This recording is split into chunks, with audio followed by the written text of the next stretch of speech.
Would the guest speakers who are not seated close to the speaker's platform, please come to table 25 on the other side of the projection platform, please. Our speakers are Mr. Lurton Blassingame, Mr. Alfred Bester, Mr. Frederick Pohl, Mr. George Scithers, Mr. Jerry Pournelle, and Mr. Elsbreg de Camp.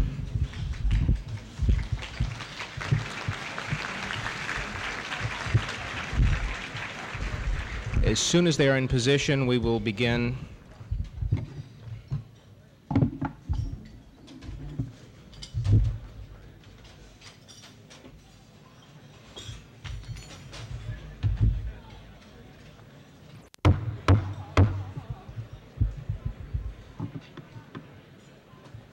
Ladies and gentlemen, it's my great pleasure to introduce to you the Toastmaster of the 34th World Science Fiction Convention, Mr. Bob Tucker.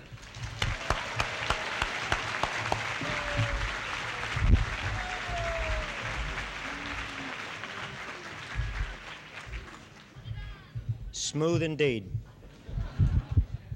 There are the usual number of announcements that people remembered at the last moment, and Ken Keller is no exception. One of the things that Ken Keller remembered at the last moment concerns the Science Fiction Writers of America and the Hugo nominees, fan and professional nominees. If you are among the lucky 5 or 6 in any category, this concerns you. Tonight at the theater, the award ceremonies will begin promptly at 8 o'clock if I have my way.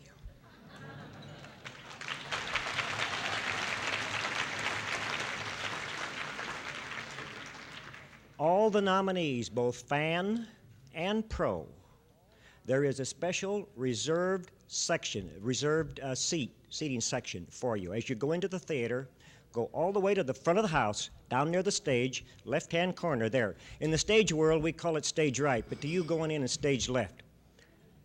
And if we find any interlopers in those seats, we're going to throw you out. Now, Ken Keller has a soft heart. And after setting aside those seats for the nominees, the winners, and the runners-up, all of a sudden he realized that he had a lot of big-name pros. He calls them authors. I call them writers.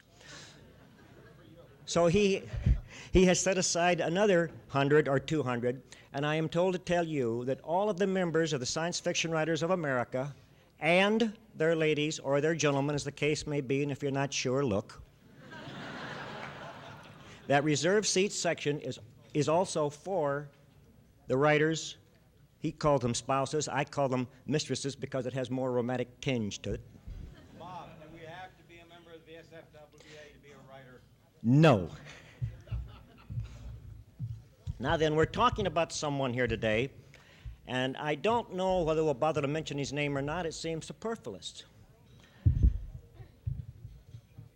From time to time during the afternoon, people are going to pop up and say, let's hear it for good old so-and-so. I had one that I found in a document which will be shown and displayed later. I cannot tell you about the document now because it's supposed to be a surprise to him, and it isn't. But this is a quote from the document.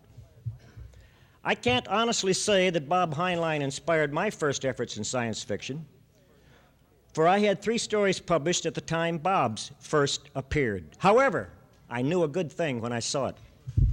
There is more to come. George Barr. First, we're going to talk about George Barr. George Barr is my favorite kind of fan, the kind of person who discovers and begins reading science fiction at a tender age before teachers and instructors can seize him and warp his mind.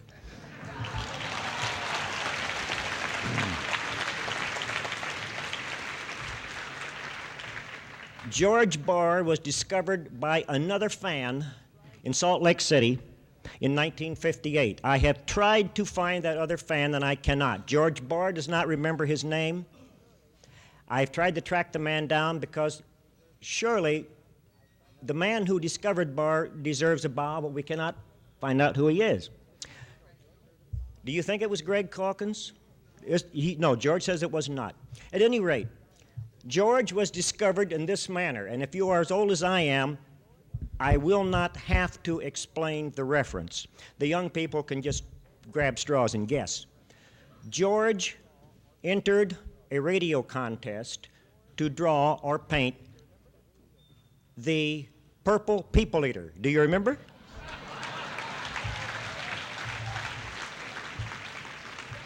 George's picture was on display in a downtown store window when this anonymous fan passing through Salt Lake City discovered it. Wow, there's one, there's one. Now then, George got into fandom. This other fan introduced George to fanzines, the world of fanzines, and George began appearing in fanzines and then discovered that there were another type of fanzines that paid money for this stuff. First of all, he began showing his work at the Worldcon convention, art shows, about 1960, when John and Betty Jo Trimble took those things over and reorganized them into the lovely things they are today.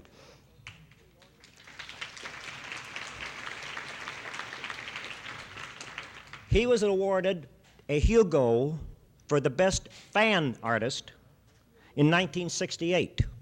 This year, he is one of the nominees for the best pro artist. And do you know, it's about time, it's about damn time that he was moved from the fan category to the pro category, because the man is now making his living at it. Our fan guest of honor, fan guest of honor. One of our two guests of honors, George Barr.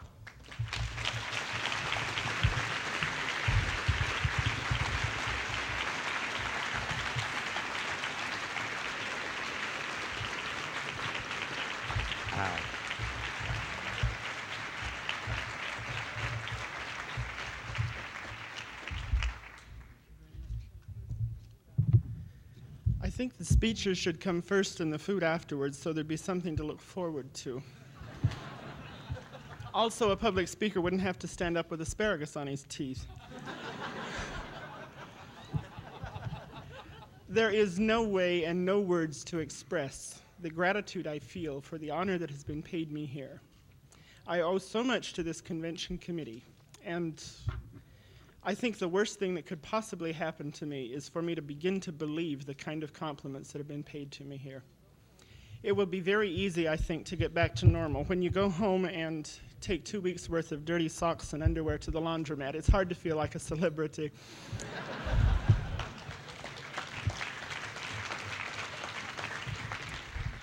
Also, I live in a neighborhood where my next-door neighbors don't know my name and haven't the foggiest idea what I do for a living.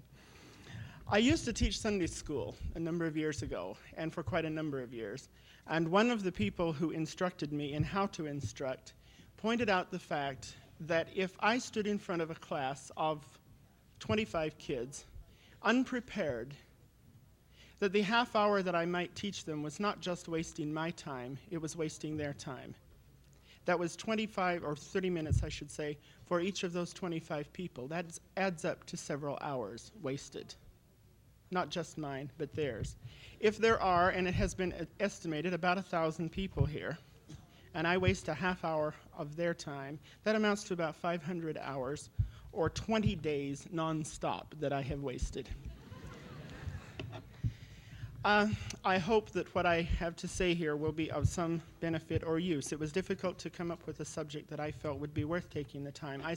I decided to talk about art because that is the subject where my lack of information is a little less than the misinformation I have on any other subject. Every once in a while, someone will come up to me, and in all sincerity, and I believe this, they're genuine in what they say, will say, "I love every line you draw. I just love everything you've ever painted." I would be lying if I said I did not enjoy hearing that. That's heady praise, and anybody can bask in it. But at the same time, I realize there's an awful lot that I've done that does not deserve that kind of praise. I think it's a fool who assumes that everything they have turned out, be it writing, art, or anything else, is worthy of being worshipped. There's a lot of things that a person will do that does not turn out quite the way the original inspiration indicated that it should. And I find myself wondering, with all due respect to these very sincere people, if there is any discretion in their liking. If they look at the picture and they decide they like it, or if they have decided on the basis of a few pictures that they like the works of George Barr, and therefore will like all works by George Barr. And I found myself wondering at one time, what would happen if I quite deliberately and purposefully broke every single rule I have ever learned about how a picture should be painted, composed, designed, everything else. Painted a deliberately awful picture. I know I have painted some, but not deliberately. I wonder if some of these people would really be able to see the difference. And when the thought hit me, I realized I'm not a unique individual. If this thought has occurred to me, it has undoubtedly occurred to numberless people over the centuries. And any thought that has come into a mind will sometime have been carried out. There have been undoubtedly thousands of perfectly awful pictures painted, and many of them deliberately, either as a joke, a whim, or whatever. They exist. Now, if an artist creates a few of these things and stores them somewhere in his house or studio, along with the mistakes, the sketches, the not quite successful art, unless he has pretty fair warning of when he's going to die and is worried enough about his image in history, and really who is, he's not going to go through and cull his collection and destroy the things of which he's not inordinately proud. So, sometimes years, sometimes centuries later, these works are discovered, and it's up to an art critic to explain why this work is great, because Rembrandt did it.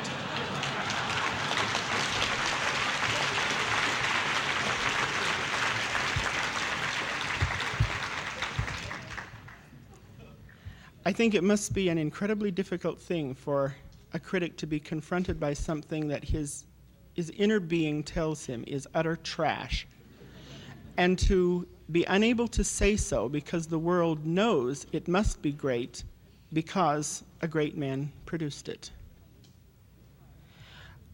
Very recently, I went to an exhibit of masterpieces touring the country. It was in San Francisco at the time. There were some of the biggest names in the entire history of art represented in this exhibit. There were pictures that left me hurting inside at the beauty that I was confronted with, things that were breathtaking and awe-inspiring. And I wanted to press my nose against them to study the brush strokes, to marvel at the color and the form and the line. And suddenly I was confronted by something that left me stunned. It was the most awful monstrosity I have ever seen in my life. And I say this with no exaggeration, none at all. It was perfectly hideous. And it wasn't just that I was repelled by the subject matter, because I wasn't. There was nothing wrong with the subject matter. It was just ineptly handled. The coloring was, well, if I had seen it hanging in a 5th grade classroom, I would have thought this person shows a bit of promise but needs an awful lot of training.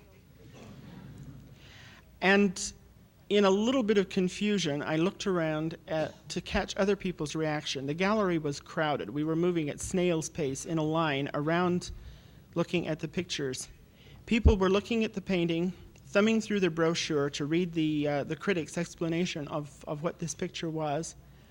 I saw a lot of puzzlement, a lot of sort of shaking of heads, a lot of people discussing it. I saw not one single expression of pleasure or understanding.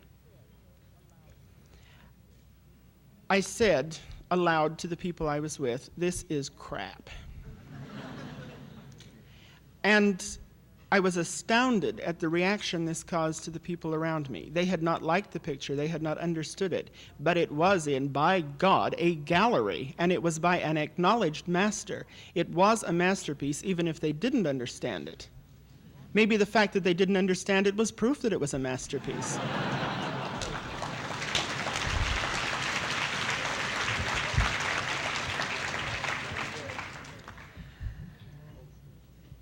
And I found myself pitying those people. I'm sorry if it makes me sound like I'm putting myself on a higher level, because I didn't intend to. But I seriously believe that that picture was probably one of the worst things that artist had ever done in his life. He has done some beautiful things, but that one just wasn't one of them. But somebody somewhere was impressed enough with that artist's name to decide it had to be good, and it was hung in this gallery and is touring the United States as an example of great art. And people all over are going to look at it, not understand it, and not like it, but be afraid to stand up to their own belief and their own taste. If there is anything that I could say today to put across a point and justify taking the time that I am taking here, I would like to tell you, trust yourselves. Trust your eyes, trust your opinions.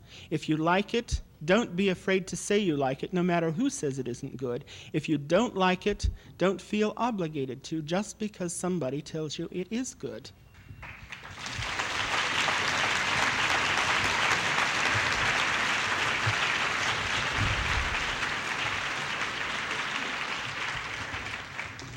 Recently, I was exchanging some letters with Stephen Fabian, somewhat on this subject. I had read an article that he had written in a fanzine about an exhibit he had seen where the painting of an orangutan was exhibited, along with acknowledged masterworks, and no one questioned the validity of the art.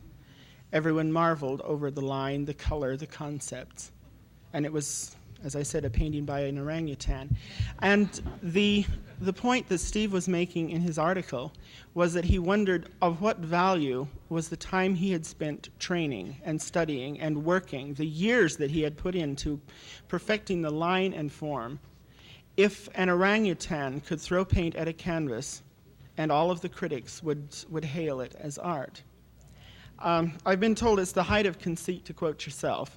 But I formulated the thoughts in the answer to the letter to him, and I would like to close by reading the last couple of paragraphs to that letter. Blind I may be, uneducated and pitiably unsophisticated, but I have little use for any art which only the artist and a select few critics can understand.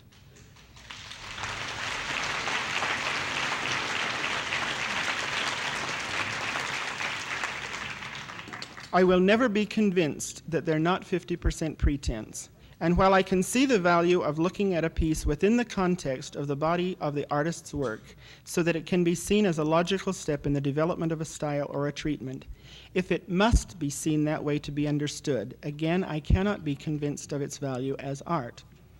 To me, art is a means of communication. And if only a handful of people can understand what the communicator is saying, it just might be that he's talking too softly or his grammar is bad.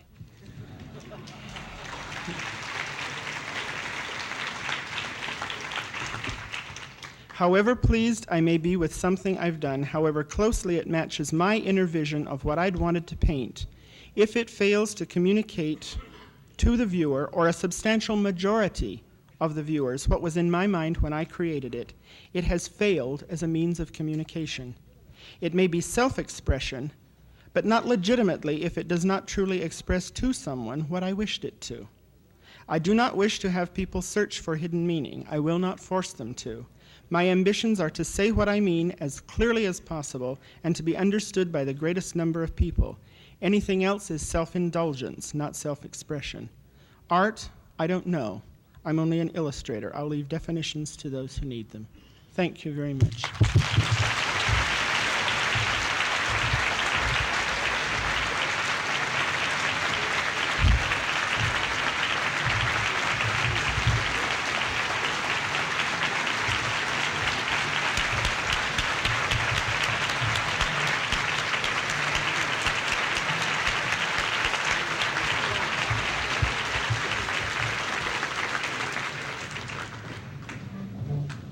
Do you realize now what you would have missed, would have never known, if he had lost the Purple People Eater contest?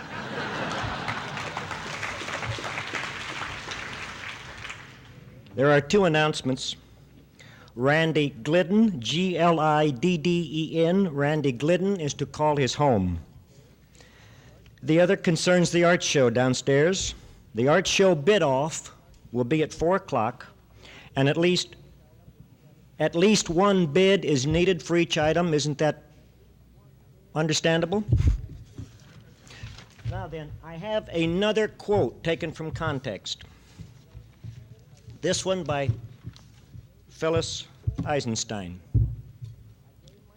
For his bar mitzvah, I gave my nephew half spacesuit, will travel, the Star Beast, Tunnel in the Sky, Time for the Stars, Red Planet, and the Rolling Stones. I couldn't think of a better way to get someone hooked on science fiction.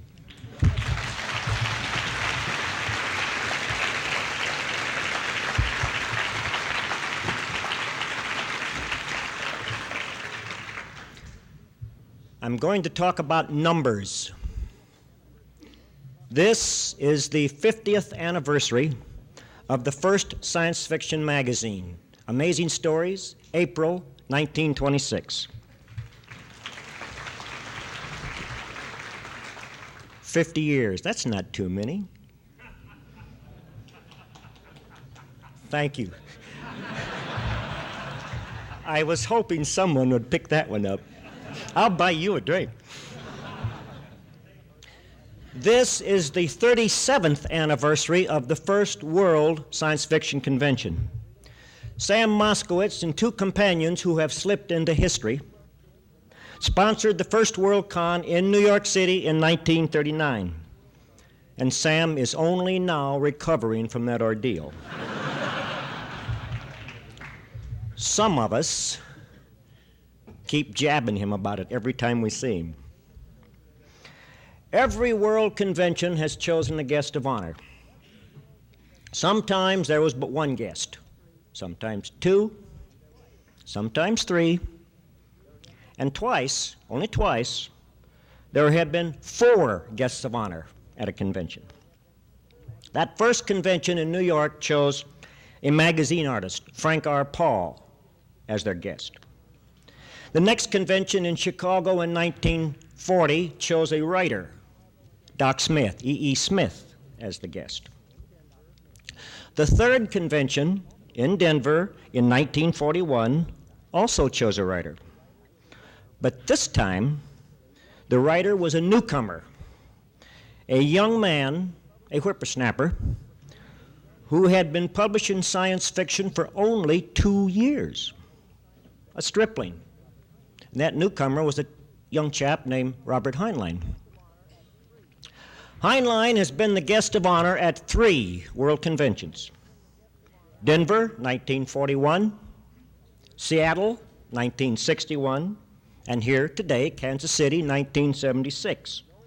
With but one exception, no other person has been so honored 3 times. And that one exception, by some strange twist of fate, was Robert's own first editor, John Camel.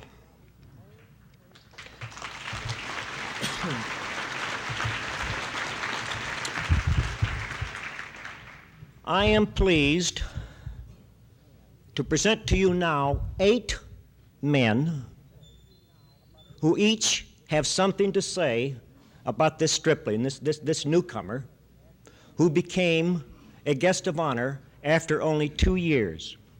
And the first is Elton Fuel. I believe he's sitting here. Elton? This side? Now, please, good people, do not stand up, because I don't want you popping up and down all afternoon.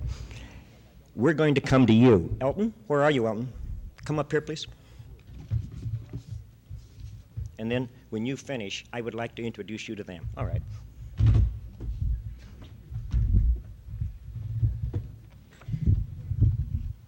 As an individual that tends to be rather proud of his hobby in science fiction and of his work, and interestingly enough of my own home state, that there are several ways we'd like to show our respect and honor to a great man and a great lady. By my definition, greatness is shown by an individual who can do at least one of 2 things: bring life to those who need it. And the second thing is to make the life that is theirs more enjoyable. There are very few people that can fit both of these. While a great man need only do one, we have an individual here that has done both, and with his most gracious wife, who has undoubtedly worked long and hard hours on many areas in all of his work. I have little doubt that she has done almost as much, if not more, if you will forgive me, sir. And as an officer of the legislature of the state of Texas, in the name of and by the authority of the state of Texas, to all who these greetings may come, know ye that Robert Anson Heinlein and Mrs. Virginia Heinlein are hereby commissioned honorary Texas citizens under the laws of the state of Texas, with all rights, privileges, and emoluments appertaining thereto to said office. In testimony whereof I have signed my name and caused the seal of the state of Texas to be affixed in the city of Austin this day of September 1976, signed Governor Dolph Briscoe of Texas, attested to by the Secretary of State.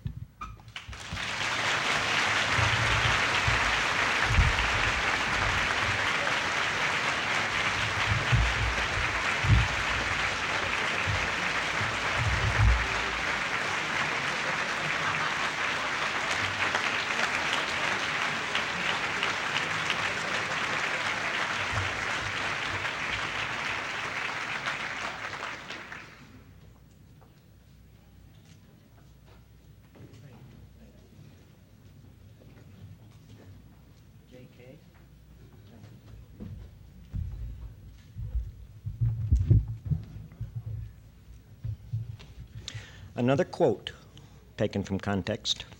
This one from Ray Nelson. There's no other writer in the world I would have given blood for.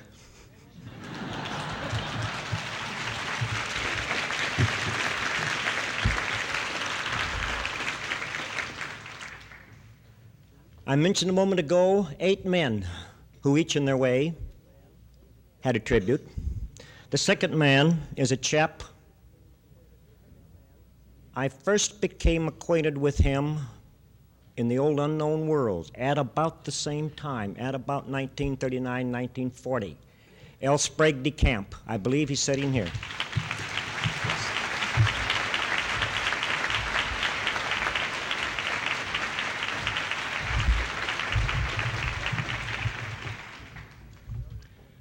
Bob Heinlein was one of my very closest friends during the Second World War.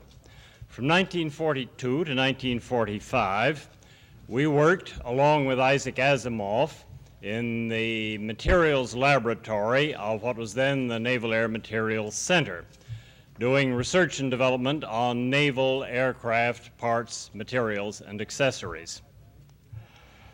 Bob had been instrumental in getting me assigned there, along with Isaac. When I finished my officer's training. For 3.5 years, he served as my guru in naval matters, he being a retired regular officer and I being a very green reservist. More than once, he saved me from making a fool of myself, for which I am still grateful. During this time, we lived a few blocks apart in Lansdowne, Pennsylvania, and went 6 days a week by carpool to the Navy Yard. Weekends we often spent visiting back and forth, and we have a photograph of Bob making a snowman for our then 2-year-old son, a son who was now bigger than I am. After the war, each of us returned to his writing. We had started about the same time, around 1938. In the early years of John W. Campbell's editorship, Bob and I often foregathered in Campbell's apartment in New Jersey with colleagues like George O. Smith and the late Willie Lay. One of Campbell's ploys on such occasions was to hand each arriving guest a manuscript to read and criticize. In 1949, my family and I visited Bob in Los Angeles, and he showed us around the PAL set, where he was serving as technical advisor on the movie Destination Moon, based, as you know, on one of his own stories. And we saw the ingenious simulacra of lunar landscapes and spacecraft. One thing, although the movie anticipated reality in a number of respects, nobody of all the countless science fiction writers who've written about the first landing on the moon imagined that it would be seen all over the earth by television. 12 years later, we again visited Bob and Virginia, this time in Colorado Springs. Our memories include the visit to a mountaintop zoo and a funicular ride. Since the Heinleins have settled permanently in California, we have only seen them at intervals of years. But my esteem and affection for Bob remain, and I am proud to number him among my very oldest longtime friends. Thank you.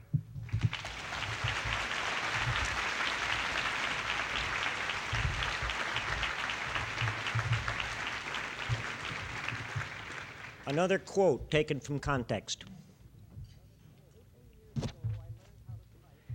18 years ago, I learned how to type by copying stories out of Green Hills of Earth. It was cheating a little bit because I was so familiar with the words that I didn't have to keep my eyes on the copy. That's Joe Haldeman.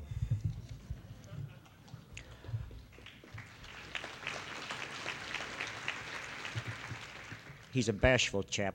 Somebody gave him a nebula a few months ago.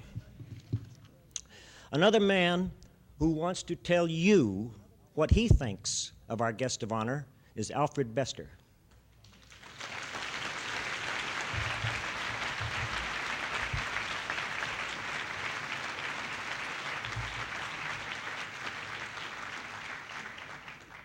I hope he's here.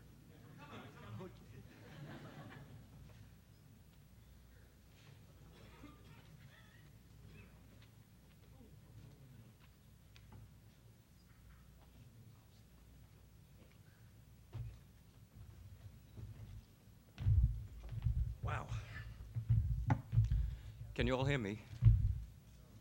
Do I carry back to the back of the house? Okay. Listen, this is not a serious thing. I'm not even prepared. Look, no hands. And I just want to talk about Heinlein. I want to talk about the two Heinleins, Robert I and Robert II. Because there are two Heinleins, you know. And it's kind of tough on you people because you only know the first, the public Heinlein, Robert I. I know both of them. And of course, I love the second, who was a wild, fun guy. Really, full of fun and hell. But you know, when he's in public, he gets a little starchy and a little stiff. That's the Academy that did it. When I was at my university, we used to go down and fence at the Academy. And Robert and I are still trying to figure out whether we opposed each other. I was a foil and a payman. I know he was in a payman. We can't figure it out yet. We used to fence in what was called the loft. Robert, did you tell me that it burned down, or was that the Princeton Field House? Did it burn down, Robert? Did the loft burn down at the Academy? Still there, Robert? Oh, thank God. God bless it, yes. We don't know if we ever met each other on the Strip, but of course we've met each other elsewhere. And when Robert's in public, he has a tendency to turn into the chief executive officer of the USS Tough Enough, you know. But that's not the real Robert. That's Robert I. Robert II is a hell of a guy. I remember, you know, he's full of teases and stuff like that. I remember we were down in Brazil together in some cockamamie city called Rio de Janeiro or something like that. And we were in a cab going somewhere, and we were girl watching as usual. And I was looking out of the right side, and he was looking out of the left side, and he began to make comments, and they were kind of raunchy. And Robert saw that I'm a little prudish, and I was shocked, so naturally he wouldn't.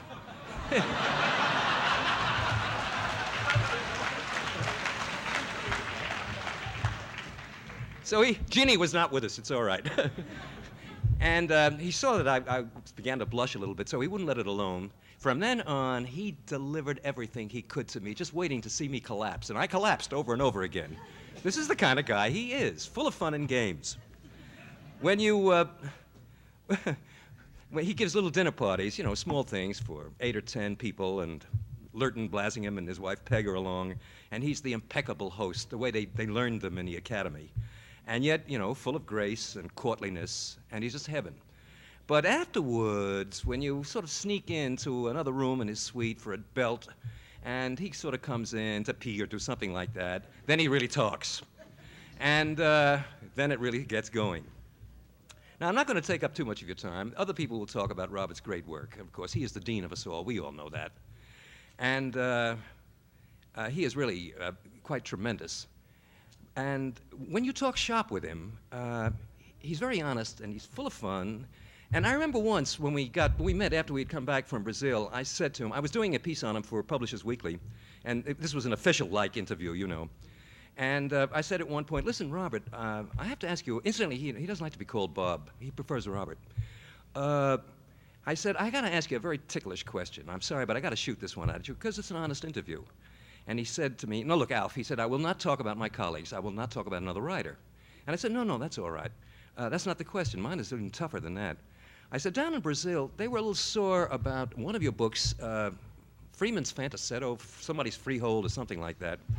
And they came to me and they said, isn't that a fascist book? And I said, have you been accused of that before, Robert? And he looked me in the eye and he said, look, he said, have I ever written a villain, Alfie? Oh, yes, I have cardboard villains now and then, you know, for the sake of a story.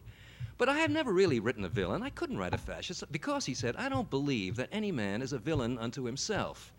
We may disagree with him, but that doesn't make him a villain. No, he said, no, I don't write villains. I don't write bad guys. I don't believe in anything like that.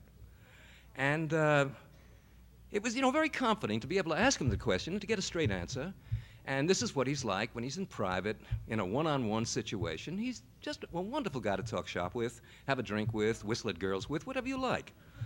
I've taken up enough of your time. They told me I had 10 minutes, and I've probably taken up all of 7, and that's enough.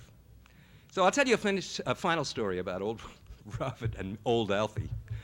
In the course of that interview, and I've told the story before, I think I told it yesterday, so if you've heard it before, forgive me, but it's my favorite about Robert and me.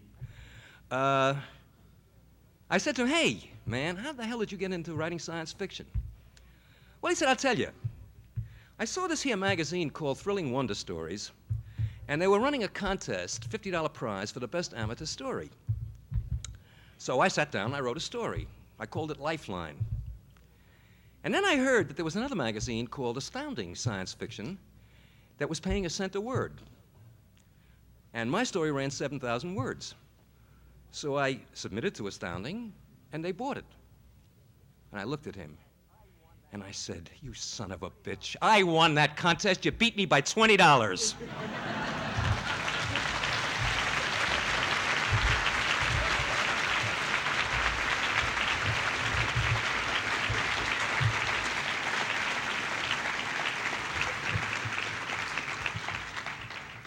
Another quote taken from context. This one from Raymond Z. Gullen. I once shook hands with Robert Heinlein.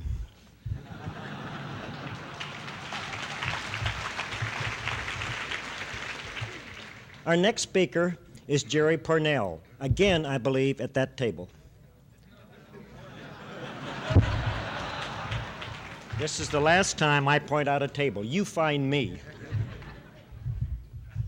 Yeah, watch the steps. Mind the way. Oh, my. Hey, it's bright here. I don't think anybody's ever accused me of not being heard in the back of the room. The usual problem is to keep from being heard in the back of the room when I'm sitting in the front of it and not at the podium. I met Mr. Heinlein at the second convention at which he was guest of honor in Seattle. We started a correspondence. I was at that time in the aerospace business. And you all know he's a great writer. You all know all of this. I want to tell you about this woman he lives with. Because here we were one night in his house in Colorado Springs at 1776, and that address is sort of interesting, isn't it, you know? Anybody could come up with 1776 for his street address.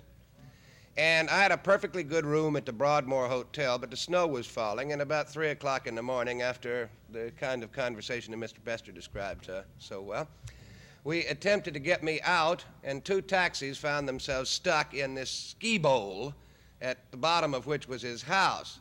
It was the dangest design job I've ever seen, you know? He lives in a place where the snowfall is such that I suppose, if that's a good random sample, there must have been 100 days out of the year in which you couldn't get in and out. I ended up staying overnight as a result of it. So the next morning, we decided not to try the taxis because he has this venerable beast, a 1949 Cadillac of the, is it 49? I believe that's Kiss, yes. The classic one. You know, their very beautiful one with the tail fins that actually looked like they belonged on the car. And after a while, that design was so nice that they made tail fins with a car attached to them. Well, this isn't that. So we got in his car, and he starts the engine, and it starts perfectly. And he has steel lug tires, snow tires, with steel lugs in them. And he puts it into gear, and nothing happens. The motor strains, the car does not move. And after a while, we decided we're not going to get out of there in that automobile. We went back into his kitchen and sat down and picture the situation. Here is this pair of engineers. I, at the time, was the manager for special products, for special studies of the Air Force, for the Aerospace Corporation, which means that I'm sitting there dealing in huge weapon systems, recommending how to spend billions of your dollars. Here is a man who was on a Manhattan Project in the war, in the Second War. We're sitting there discussing how the devil are we going to get this car out of there?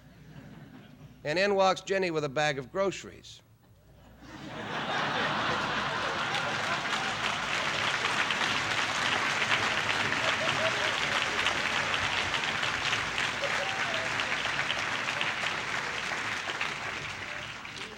So we looked up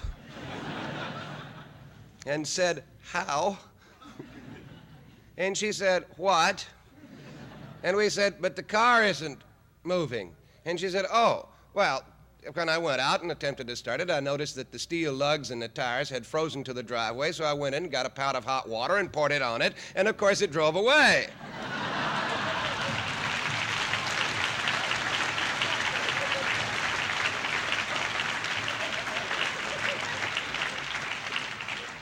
So, since a great number of fans would like to be writers, I will tell you the secret of becoming the first grandmaster of science fiction. You marry a good research assistant. Thank you.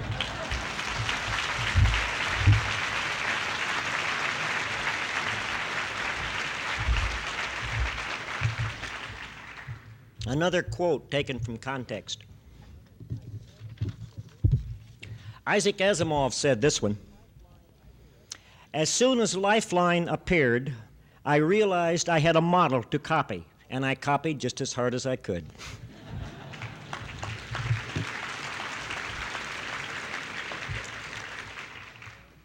The next 2 speakers are that rare breed, good editors. And good editors are hard to find. I'm one of those writers who will not allow you or anyone else to knock an editor. A writer can knock it, but you cannot. The writer stands around all that, that SOB, he did this to my purple prose and all that. I don't go for that. George Scithers, I believe, is a fine editor, and I'm not going to point out his table. I'm lost. You find me, George.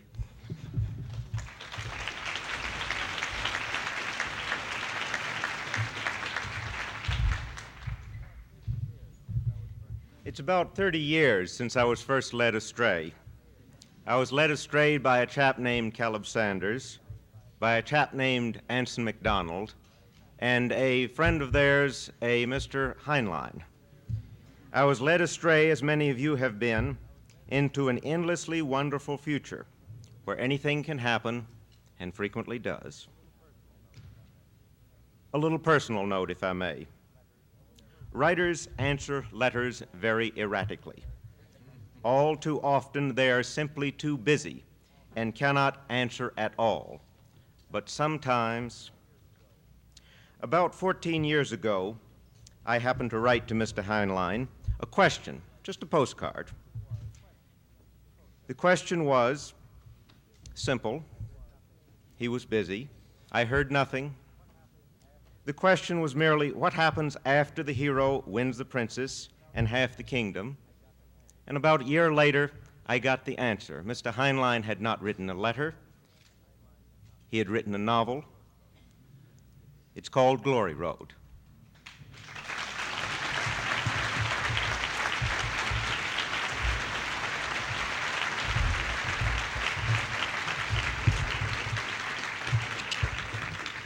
Another one of those quotes taken from context.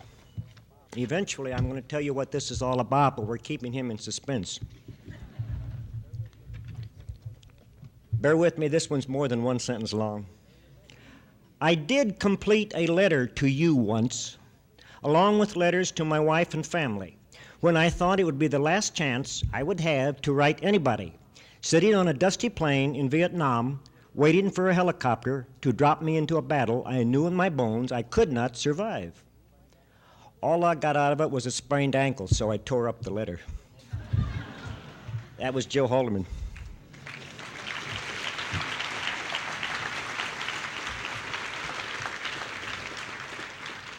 Another good editor, and this man I love with all my heart because he was the man who put me into the business. This was the man who bought my very first story. I may not have the same opinion of you. You may want to boo him for that act, but I love him, Fred Pohl.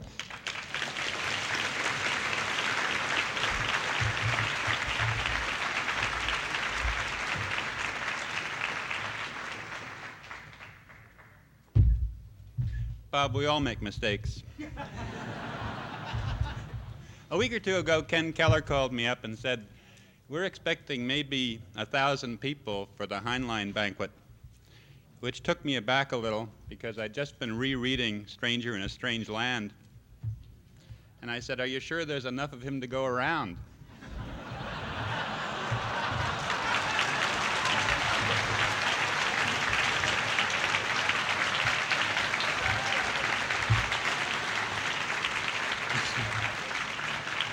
And Ken said, well, actually, it's not that way at all. We're honoring him for his contributions, and we would like you to say something at the banquet, personal recollections, an estimate of his worth, some reminiscences of one thing or another, you know, the usual thing. And by the way, do it in 3 minutes or less.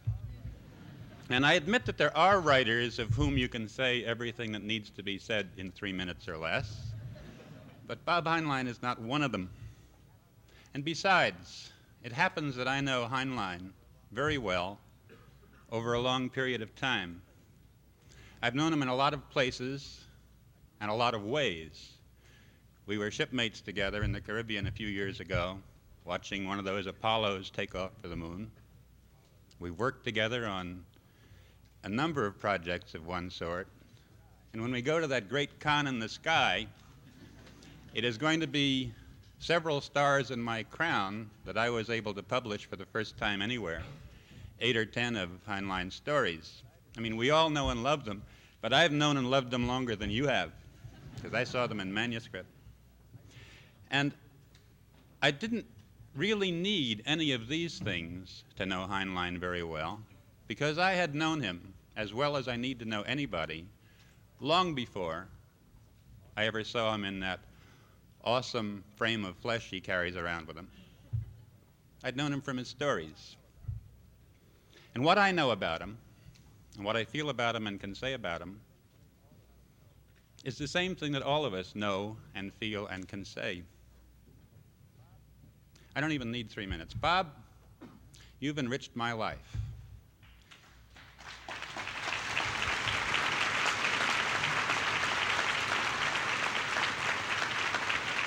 You've made it more attractive and more interesting than it would have been otherwise. There are things that we can say in public that I would find it hard to say in private. And here, before all these people, I can tell you what I really feel about the life and works of Robert Heinlein. It's one simple, little old 4-letter word, and the name of it is love. Thank you.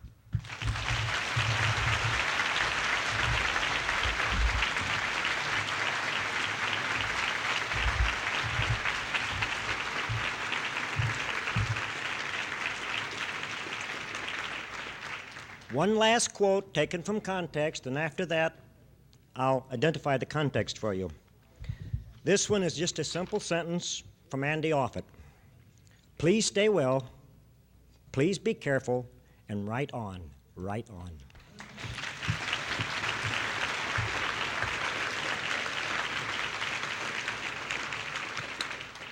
Another writer, Larry Niven, and then after that, the man who is almost invisible to you unless you are a writer.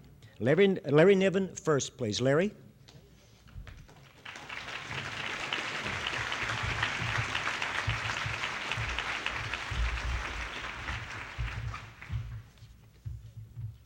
I suppose I do want to talk about Robert's great works. Some of you may be aware that he was wearing Pasha von Sternberg's brassiere as epaulets during the latter half of the costume party.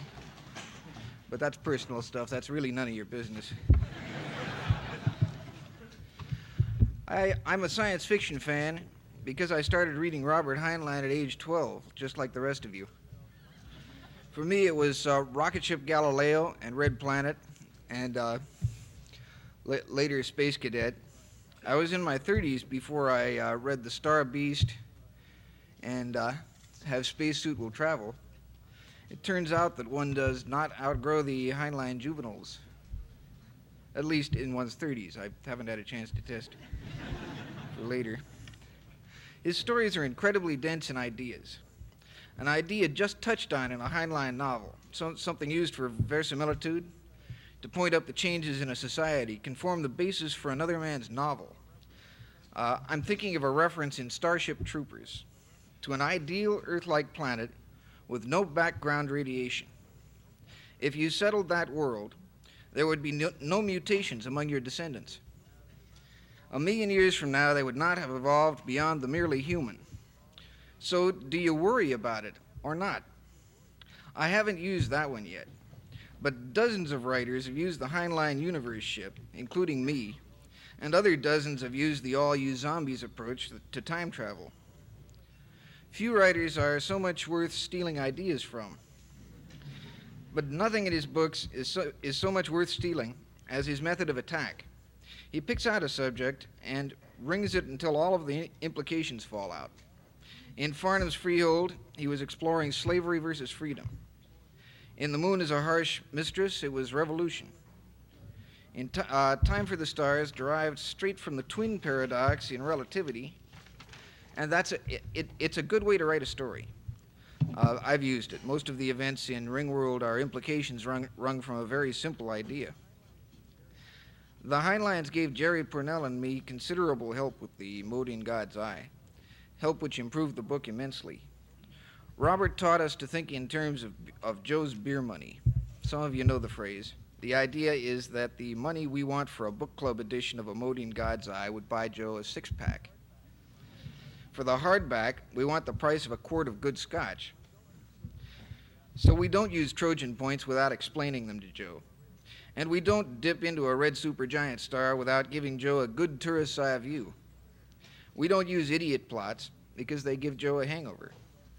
We chop hell out of the dull spots, even if it costs us some of our best lines. That's the secret most worth stealing from Robert Heinlein, his sense of obligation to the readers, to us. The reader is king.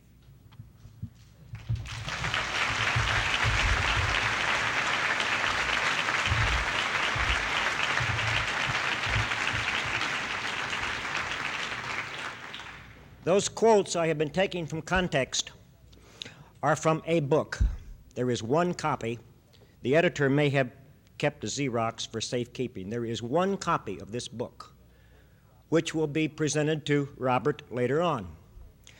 James Gunn, Andy Offutt, and the Science Fiction Writers of America had the brilliant idea of compiling one copy of a testimonial volume.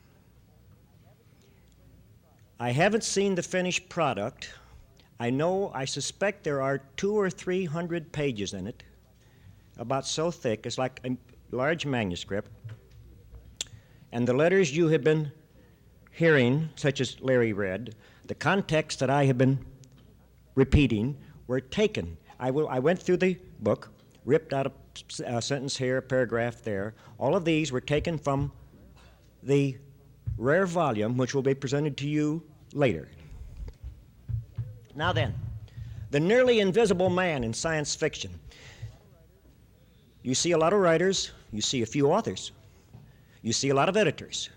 You probably recognize them on the spot. You run up to them and ask for their autograph or say, "Hey, Joe, buy me a beer." How many of you have seen and recognized an agent?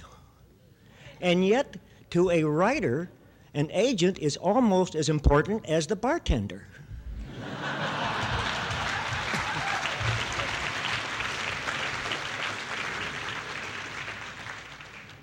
Robert's agent is Lurton Blassingame. Mr. Blassingame is our next speaker.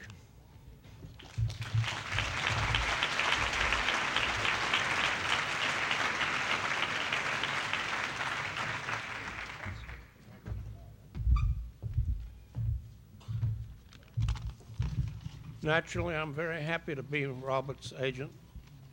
I'm proud to be called his friend. As you know, it's many years go past now. He doesn't write as fast as he did between books, but our business increases in activity. As one publisher lets a title die, another grabs it at a better price. Different countries are taking him now that didn't before. His work is published all around the world. This takes time to handle all the contracts I send him. Last month and during August alone, I sent him more contracts than I send many writers during their writing career. He doesn't just sign them and send them back and then later say, "Well, what was in it?"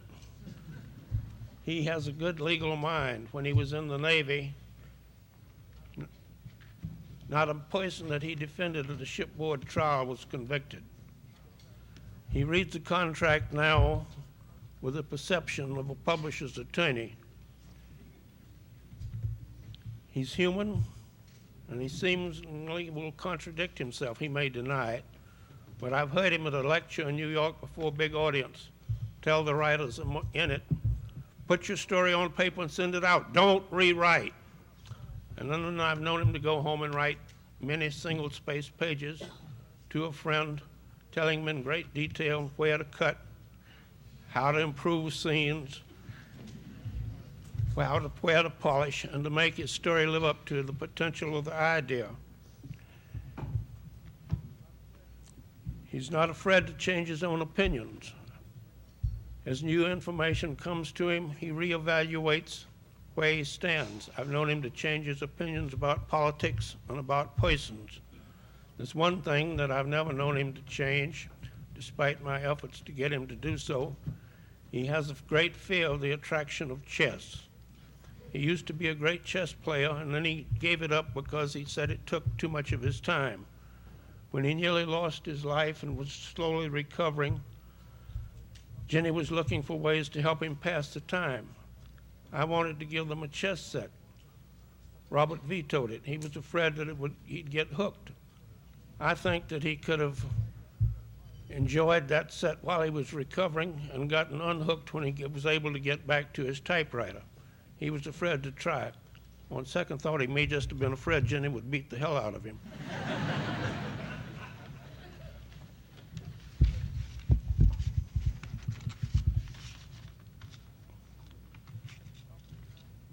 Robert and I have shared many experiences that have nothing to do with business.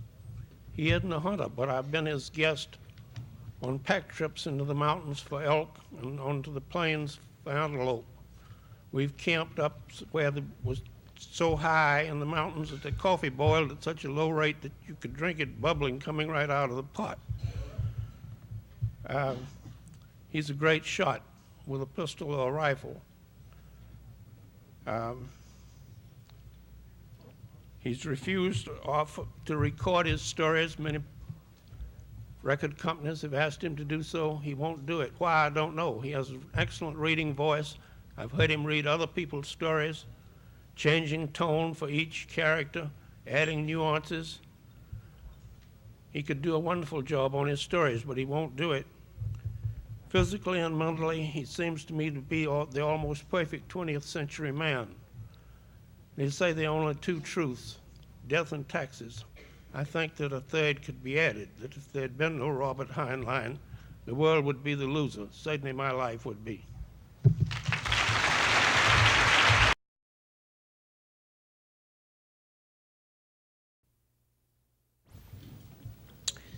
I'm going to say the best for the last because I like belly dancing. There will be a duff auction after the AussieCon slideshow tomorrow afternoon. And if you have not checked your program, you know what duff is by now, of course, because you've met Christine. Last year, my father won the duff election and was sent to Australia. Instead of printing a fanzine, instead of printing a trip report, he brought home with him a slideshow. If you'd care to see what funny people live down there, upside down, it'll either be in this room or that room back there tomorrow afternoon, and the duff auction will follow. Now, if you would care to donate any items to the duff auction, you can leave them at the central headquarters out there in the hall, or you can give them to my father. Rusty Heblin's my father, by the way. The other announcement, Pat Cadigan wants me to remind you, old lechers, that the belly dancing will be this afternoon at about 4:30, and she did me a great honor. She asked me if I would get up on the stage, not to dance with them, not to feel. She asked me if I'd announce their names. Well, I need no better excuse than that, because I only speak Braille.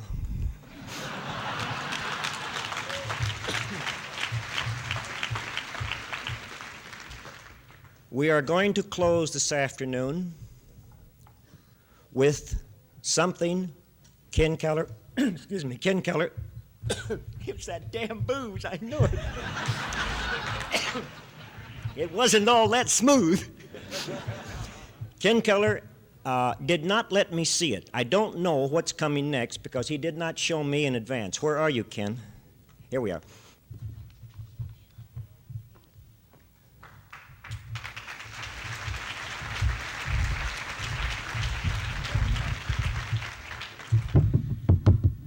To commemorate three very special people who've made a very valuable contribution to this convention, first of all, the MidAmeriCon Committee would like to present to its professional guest of honor, Robert A. Heinlein, this commemorative plaque to commemorate his being our guest of honor. And Mr. Heinlein, on behalf of the entire committee, welcome back to your hometown of Kansas City.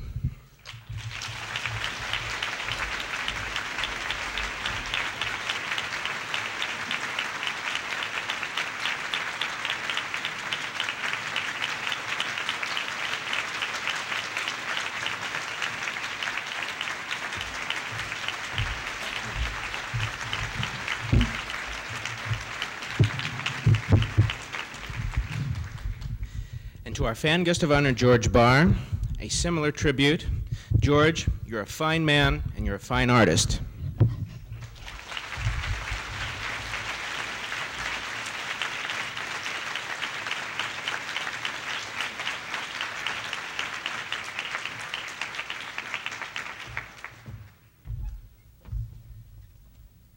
And last but not least, to science fiction fandom's living legend, Mr. Bob Tucker, our Toastmaster, my sincere thanks and this plaque to commemorate this occasion. Bob?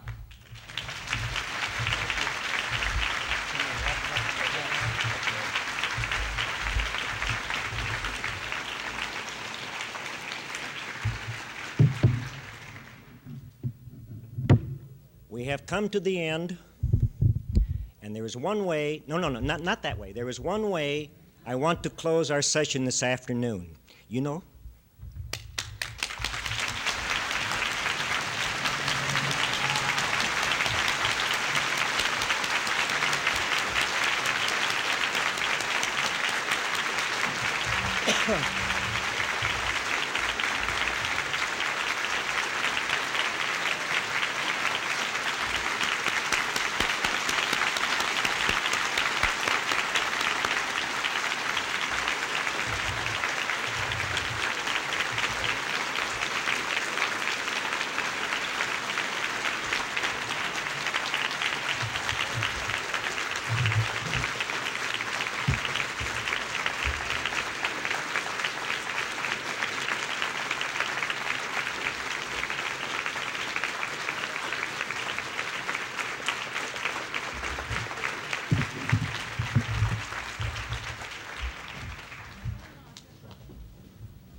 What would one do for a finale?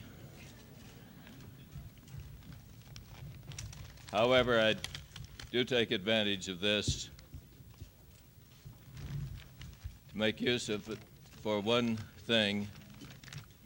There are probably very few people in science fiction who realize that Wilson Arthur Tucker is actually my son.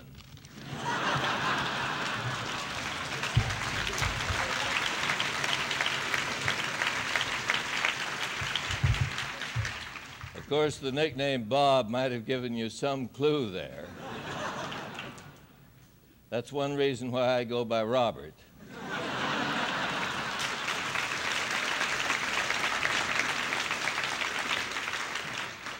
But you can see the resemblance. It may look better on him. A little better. Son, why didn't you grow a beard? I'm not old But enough. I have had no opportunity to find him in this. Really, all I'm familiar with in this hotel are the kitchens and the under passageways and the freight elevators. With the aid of the Dorsai and Patricia Cadigan, I've managed to find my way through the catacombs by following them. But I have Wilson Arthur Tucker within reach here now. And please, son, would you autograph these books for me?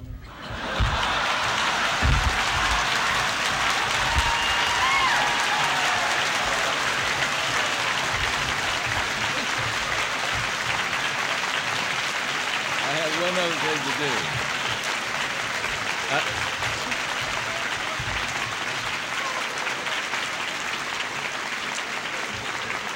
This one is A Procession of the Damned by Wilson Tucker.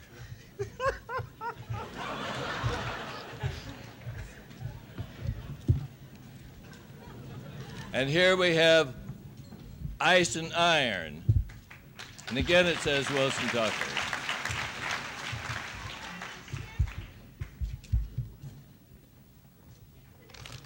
And this one, this may have been done by a ghost. I don't know. It's called The Long, Loud Silence.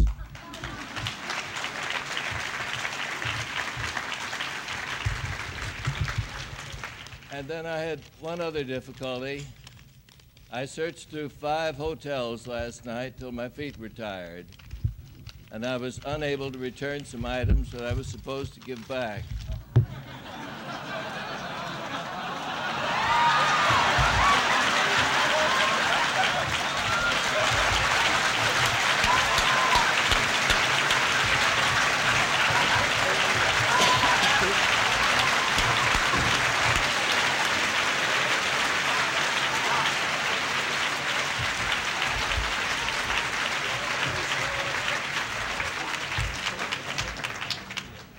My epaulets.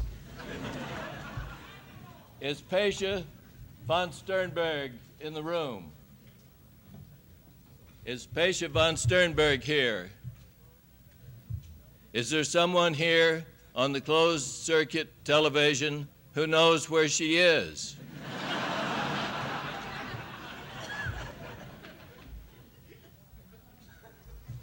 She may need them at a later time.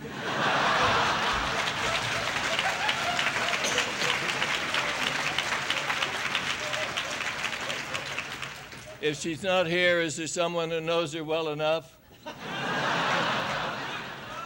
to assure me that it will be returned to her? I can't see anything beyond these lights. Is there someone down here? Ah. Thank you.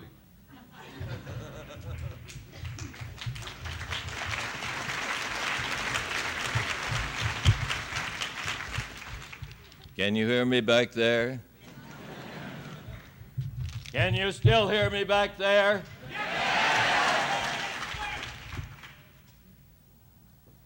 Thing looks like a cobra.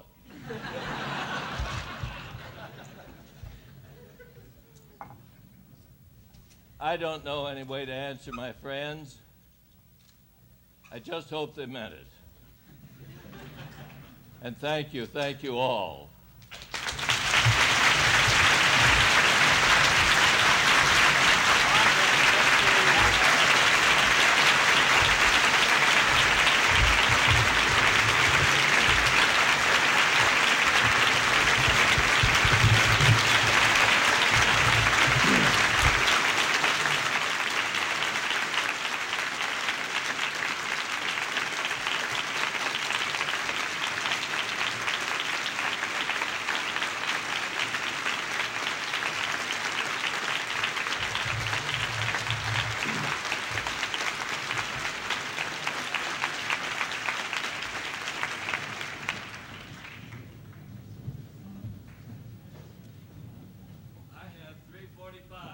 We are stopping.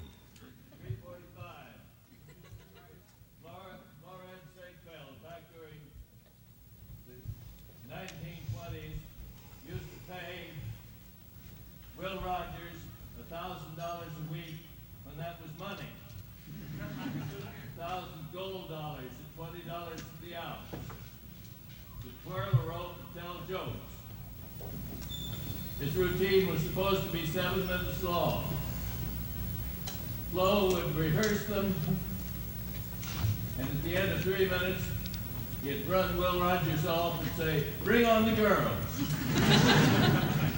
45 minutes till the belly dancers are supposed to go on. And I have reserved a seat for 7 of us bald-headed, dirty old men. So